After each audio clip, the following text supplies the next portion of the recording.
প্রাণের পাখি শহীদ আল্লামা দেলাওয়ার হোসাইন সাইদি রহমতুল্লাহ আলাইহি এই ময়দানে তিনি 24 বছর এসেছিলেন একাধারে। আমি জেলের এই 3 বছরে মাত্র একদিন তার সাথে ছিলাম। তার কাছে বহু অফার এসেছিল, আমার এইভাবে ভালোভাবে চেনি না, ওনার মানে অনেক কিছুই তো দুর্বল হয়ে গেছে। আমি যখন কাছে গিয়ে বলতাম, হুজুর আমারে চেনেন, আমি হামজা। ওই যে বাশার আলামিন হামজা, তার মানে ওনার ছেলে শামীম সাইদি, মাসুদ সাইদি ভাই কয়েকজনের নাম বলতো, যে এখন বাইরে এরা কথা বলছে, বাশার ভাই, আলামিন ভাই, হামজা ভাই, হামজা। ওই দিন আমাকে 10 মিনিট কথা বলেছিলেন।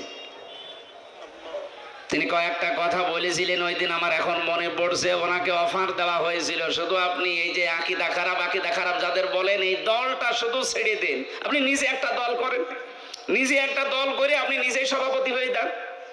বাংলাদেশে বহু দল এরকম আছে না, দুনিয়ার স্বার্থ পেয়ে নিজে দল খুলেছে, খালি নিজের সভাপতি আর ছেলে সেক্রেটারি, আর কেউ নেই। আমি বানিয়ে বললাম, এদেশে বহু দল এরকম আছে, শুধু নিজের সভাপতি আর ছেলে সেক্রেটারি। বাংলাদেশের একটা লোকও নেই।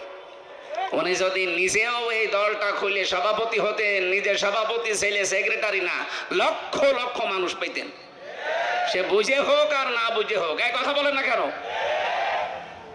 কিন্তু আকীদা খারাপ এই জিকির করে করে এদের ওপর আপনি জুলুম করছেন, আপনি থামবেন। আমি জানি আপনার পরিবর্তন হবে না, কারণ আপনার অন্তরে মোহর মারা।